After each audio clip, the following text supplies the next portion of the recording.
Yo, it's your boy Adam. We're going to be showing you my custom tactics and playing instructions. This is exactly what I used to get me Elite 2 last week. I lost 2 penalty shootouts, so could have potentially got Elite 1. So I believe they're very effective. And yeah, this is the team we're going to be using for this weekend league. I'm doing double weekend league as I have been for the last month. I've got an alt account as well. If you do want to check us out on Twitch, watch me play, ask any questions or whatever, the link is in the description below. And also, if you want to help support your boy, then you can do so by subscribing to my channel and smashing that like button. But yeah, this is a team that we're going to be using. We got Red Dion from the player picks. We packed Diego Carlos yesterday from a team of the season pack, quite fortunate. And we got King Kenny from the Prime or Moments pack.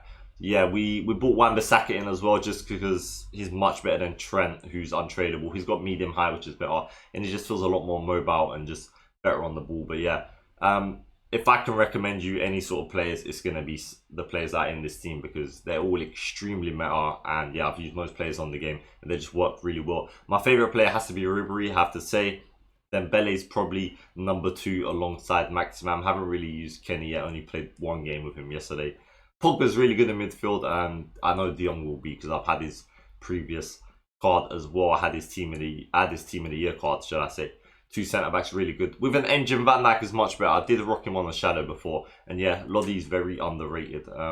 Previously on a budget, I was using Cecilia from my red picks, and he is unbelievable. I mean, he's probably as good or better than Dalglish here. If you're looking for players on a budget, someone like Cecilia, Simon, promises unreal. They're the sort of players you want.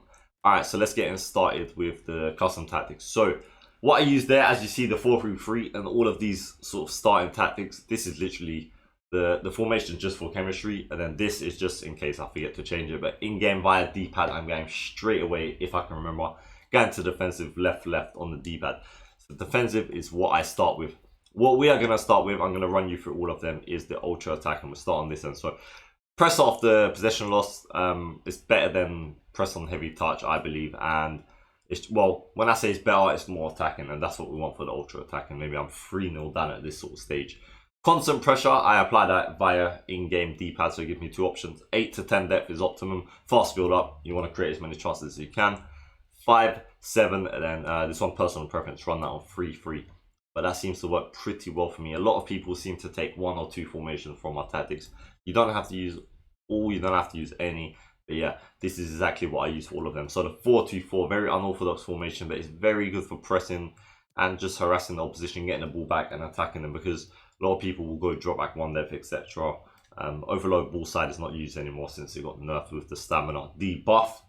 But yeah, this is a great sort of formation to use to counteract people that are defensive. Yeah, so we've got balance on both fullbacks. You can do join the attack if you like, but I don't tend to because I've got these 2 players here, so I don't really want them pushing up that high.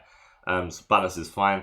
Got balanced attack for the both centre mids and cover centre, which is extremely important. Trust me, just make sure to try it out. Unless you've got someone like Makalele who really can't shoot and you really don't want him in the box, or someone that's not mobile, then maybe you want to put them on stay back. But yeah, it helps more or less with the sort of pressing side of things and sort of ball retention. Cut inside, get him behind and get him box across for both wingers, just to create as many chances as they can. And we don't really want them out wide. Not on this year, on this FIFA, it's not that effective. So yeah, try making lots of runs, drag out the defenders, etc. Both forwards are going to be on getting behind, one of them on stay forward, probably the sort of better forward. I've got Ribery because he's stronger. Right, attacking, so we've got the 4-4-2 normal variation. Top 2 formations this year used by pros alongside the 4-2-3-1. We've got press on every touch. We run it at 5-5, so we're a bit offensive. Obviously, it's a little bit less than press off the possession loss, but press on heavy touch is really good. You don't really get caught out that much, and also you can apply quite a lot of pressure to your opposition. Balance 5-5, and then run that on 2-2, which is always personal preference, but that seems to work pretty well. Set the 4-4-2. We've got stay back while attacking for both fullbacks, so you don't want to get caught out. Maybe you're 2 goals down at this stage, you can still easily come back. No point taking a crazy risk. Again, both centre mids on balance cover centre, it will help you a hell of a lot when it comes to the pressing. So yeah, please do try it out if you can. Obviously, if you've got the centre mids that can't sort of do it, then maybe running one of them on stay back. We've got both wingers on balance and basic for everything, and then we've got one forward on getting behind, stay forward, and the other one on mixed and basic, just so that it can drop off and give you sort of different options. Maybe act as a false nine occasionally as well. Right, so for the actual starting in-game, we go left to defensive. This is what we started with. It is the meta formation of the year, the 4-2-3-1. Just a very balanced formation. It always has been. But yeah, this year is definitely the meta. So we've got balance 5-4. So obviously our attacking is one more depth than this, and then we've got balance 5-4 again. Maybe 5 is up to you, that one, 4 or 5 I would say, but definitely the depth I'd say 4, and then 1-1 because it doesn't really make any difference to me. I just don't want to concede from it. 4-2-3-1, you set that. Both fullbacks are going to be on stay back while attacking. That's an essential for most formations when you're starting. I rock one of them on stay back cover center, and the other one's on balance cover center. I have Pogba, who's got 4-star weak foot and is good at shooting.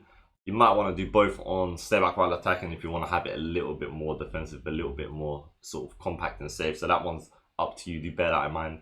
And also the other one as well, which I'm going to say. So my cam's on basic and balance, but also the wingers, if you want to be, if you're not great at defending, maybe you want to take a little bit less risk, then you can run both your wingers on comeback on defense.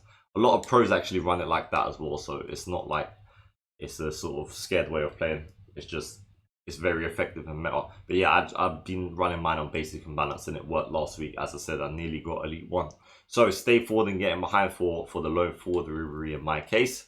And then ultra defensive, balance 5-4, possession 5-4, 1-1. So it's identical to my normal one, but we just rock the possession to help with keeping the ball a bit more.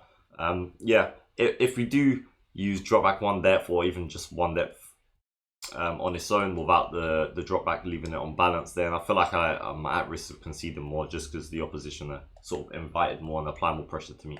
4-2-3-1 again is very solid from the defensive aspect of things. Stay back while attacking on both DMs again, and then we've got stay back while attacking on both fullbacks, and then we've got both DMs on stay back cover center, and then you're going to want all 3 cams just solid comeback on defense, and your lone striker on basic and balance. So yeah, maybe you'd want to use this one in like the 80th minute. I mean, you could even do it in the 70th minute because it's not that defensive. It's just the player instructions on 3 players or 4 players that are different. The DM and then the 3 cams, that's if you're not going to have them on come back on defense on the starting one. And then the possession offensive style, that's the main difference. So it's not crazy defensive. But yeah, that it will make enough of a difference for you to potentially keep the opposition out. But yeah, like I said, if you do want to join us on Twitch, you can ask any questions there or just watch how I play on Foot Chaps as well. But yeah, we are going to be playing double weekend league again. I do hope this video does help you. If it did, be sure to like and subscribe. It's been your boy. That leaves you one more thing to say. Safe